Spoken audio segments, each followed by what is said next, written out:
जय हिंद दोस्तों, आज आपका फिर से स्वागत है हमारे यूट्यूब चैनल स्कूल में। और आज हम आपके लिए लाए हैं कक्षा 10 के हिंदी के सेट 2 का सॉल्यूशन। और हम लोगों ने जो हिंदी सेट 1 का जो सॉल्यूशन है ऑलरेडी यूट्यूब पे अपलोड कर चुके हैं। और आप जाइए देखिए और कमेंट में बताइए कि जो सेट 1 का सॉल्यूशन है आपको कैसा लगा। हिंदी सेट 2 का जो सॉल्यूशन है उसका आज हम लोग अच्छे से सॉल्व करेंगे और अच्छे से आपको बताएंगे कि किस तरह से लिखना है, किस तरह से नहीं। तो दोस्तों चलिए शुरू करते हैं आज का टॉपिक। तो पहला क्या है कि पहला आपका जो गद्यांश दिया हुआ है कि अपठित गद्यांश जो है ध्यानपूर्वक पढ़कर दिए गए प्रश्नों के उत्तर लिखें। पहला है कि 6 चौपाल के चबूतरे पर पहले एक पेड़ था, एक हुक्का था, दसियों लोग थे, गप्पे हाँकते थे, दसियों का चेहरा एक पेड़ था, पेड़ की डालें कट गई, हो करके हंसते थे, पेड़ जीवित था, कबूतर भी थी, है कि नहीं। उनकी हाँ में लेकर गुटगुटू करते थे। अब कोई चेहरा उनकी हाँ में हाँ मिलाकर गुटरगु करते थे। अब कोई चेहरा, कबूतर उड़ गए, 10 हक्के हो गए, आवाज़ें सिमटकर चिलम की तरह बुझ गई, स्पष्ट नज़र नहीं आता, पेड़ मर गया, कबूतर कहाँ गए क्या पता, सब कुछ बिखर गया। ठीक है, ये रहा आपका गद्यांश जो कि कविता है। कविता के आधार पर आपको गद्यांश दिया गया है, आपको समझना होगा कि इसमें जो है वो किस तरह दिया गया। तो पहला सवाल क्या है कि चौपाल का जीवन किस प्रकार था। तो अभी जो चौपाल का जीवन था वो किस प्रकार था, तो आंसर होगा कि चबूतरे पर पहले एक पेड़ था। मतलब चौपाल के चबूतरे पर एक पेड़ था, मतलब जो चौपाल है उसका जीवन एक चबूतरे के पेड़ जैसा था। ठीक है।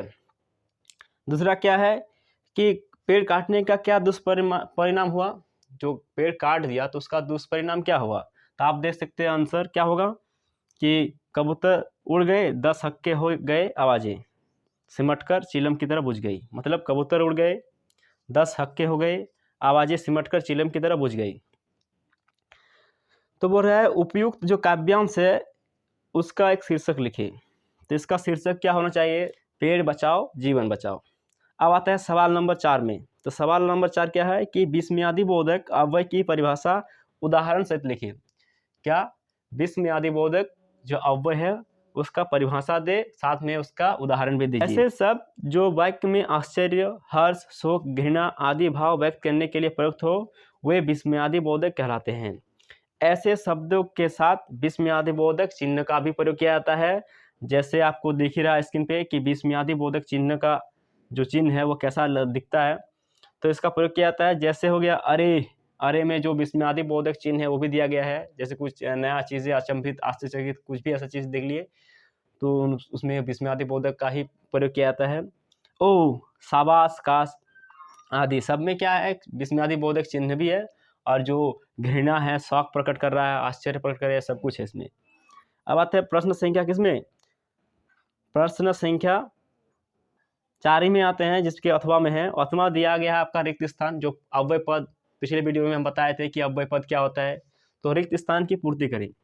तो हवा डैश बह रही है, हवा क्या है, बह रही है। तो आपको मतलब अपने हिसाब से जो है, मतलब जो मीनिंग है, मीनिंग के हिसाब से आपको वहाँ रिक्त स्थान में क्या अव्यय पद रखना है। तो क्या होगा कि हवा तेजी से बह रही है। दूसरा क्या है कि अच्छे चरित्र डैश जीवन निरर्थक है। तो क्या होगा कि अच्छे चरित्र वाले का जो जीवन निरर्थक है। तो अच्छे चरित्र जो डैश है उसमें होगा का, अच्छे चरित्र का जीवन निरर्थक है। प्रश्न संख्या 5 में कि बोल रहा है कि द्विगु समास की परिभाषा दीजिए उदाहरण सहित। ठीक है, किसकी, द्विगु समास की परिभाषा दीजिए उदाहरण सहित। तो आपको बोर्ड में दिख ही रहा है द्विगु समास का उदाहरण सहित परिभाषा दे। तो क्या है कि जिस समास का पहला पद संख्यावाचक विशेषण हो, मतलब संख्यावाचक मतलब संख्या हो, तथा समस्त पद क्या हो, समूह तथा अर्थ देता हो, उसे द्विगु समास कहते हैं। मतलब क्या होगा, जितने भी आपका द्विगु समास में सबसे पहले संख्या आएगा ही। ये संख्या मतलब क्या हो गया कि आपका 1 2 3 4 5 आएगा ही।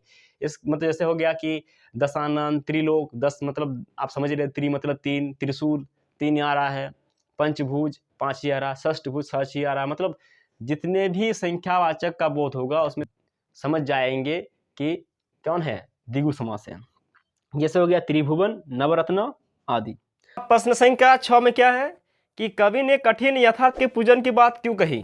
ठीक है, प्रश्न संख्या 6 बता रहा है कि कवि ने कठिन यथार्थ के पूजन की बात क्यों कही। तो तो आपका जो आंसर है वो आपको दिख रहा है कि कवि ने कठिन यथार्थ के पूजन की बात इसीलिए कही क्योंकि यह सत्य है। भूली बिसरी यादें या भविष्य के सपने मनुष्य को दुखी ही करते हैं, किसी मंजिल तक नहीं ले जाते। मनुष्य को आखिर में वास्तविक सच का सामना करना ही पड़ता है, इसीलिए उसने पूजन यानी ग्रहण करना चाहिए। हर चंद्रिका में छिपी एक रात कृष्णा है। तो इसका आंसर क्या है कि हर चंद्रिका में छिपी एक रात कृष्णा है। पंक्ति के माध्यम से कवि हमें यह बताना चाहता है कि जिस प्रकार हर चांदनी रात के बाद अमावस्या की रात अवश्य ही आती है, ठीक उसी प्रकार मानव जीवन में सुख के बाद दुख का आना अवश्यंभावी होता है। अतः मनुष्य को सुख के बाद दुख सहने के भी तैयारी रहना चाहिए। ठीक है, अब आते हैं आपका प्रश्न संख्या 7 में। तो प्रश्न संख्या जो 7 है उसमें क्या है कि कन्यादान जो कविता है उसके आधार पर बताइए कि माँ ने ऐसा क्यों कहा कि लड़की होना पर लड़की जैसी मत दिखाई दे रहा। ठीक है, तो इसका उत्तर क्या होगा कि माँ को अपने जीवन को अनुभव था। ठीक है, सॉरी, माँ को जो है अपने जीवन का अनुभव था। अपने अनुभव के अनुसार माँ अपनी बेटी को विवाहित जीवन में आने वाली कठिनाइयों के प्रति सचेत कर रही थी। लड़की होना पर लड़की से दिखाई मत देना, यह माँ ने इसलिए कहा जिससे कि उसकी बेटी विपरीत। प्रश्न संख्या 8। प्रश्न संख्या 8 में क्या है कि पाठ में आए उन प्रसंगों का उल्लेख करें जिनसे फादर बुल्के का हिंदी प्रेम प्रकट होता है। ठीक है, आंसर, इसका जो आंसर होगा वो आंसर क्या होगा, तो ऐसे प्रसंग जिनसे फादर बुल्के का हिंदी के प्रति प्रेम प्रकट होता है वह इस प्रकार है। पहला क्या है कि फादर बुल्के ने हिंदी में एमए किया। दूसरा क्या है, उन्होंने सन 1950 में अपना शोध प्रबंध रामकथा उत्पत्ति और विकास हिंदी में पूर्ण किया। तीसरा है, उन्होंने सुप्रसिद्ध शब्दकोश अंग्रेजी हिंदी लिखा। चौथा है, वे हिंदी को राष्ट्रभाषा के रूप में देखने के लिए सदैव चिंतित रहे। पांचवा क्या है, हिंदी को राष्ट्रभाषा बनने के लिए आकट्य तर्क प्रस्तुत करते रहे। छठा क्या है, जब हिंदी वाले हिंदी की उपेक्षा करते थे तो बहुत दुखी होते थे। तो दोस्तों हमारा ये जो वीडियो वो बहुत लंबा हो रहा है, तो इसका जो अगला भाग है हम आपको नेक्स्ट वीडियो में मिल जाएगा सॉल्यूशन के साथ, क्योंकि ये जो वीडियो है बहुत लंबा बन रहा है। तब तक के लिए इजाज़त दीजिए। जय हिंद, जय भारत।